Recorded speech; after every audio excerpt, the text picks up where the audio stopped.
মানুষের স্বভাব হলো এটাই যে তিনি নিজের প্রত্যেক পরিশ্রমের প্রতিফল প্রার্থনা করেন।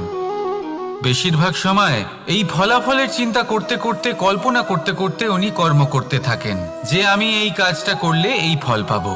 সেই সব কল্পনা করতে থাকেন যা না তার হাতে আছে, না আছে অধিকার, আর না আছে নিয়ন্ত্রণ। উনি শুধু নিজের কর্ম করতে পারেন। উনি কি ফল পাবেন তা তার হাতে কখনোই নেই। তাই আপনিও শুধুমাত্র কর্ম করতে থাকুন, ফলের চিন্তা করবেন না।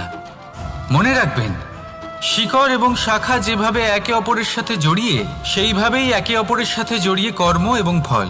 যেরকম কর্ম আপনি করবেন সেরকম ফল আপনি অবশ্যই পাবেন। তাই এই ফলের আশায় কর্মের সময় কখনোই নষ্ট করবেন না, কারণ যে ব্যক্তি সময় নষ্ট করেন, সময় সেই ব্যক্তিকে অবশ্যই নষ্ট করে দেয়।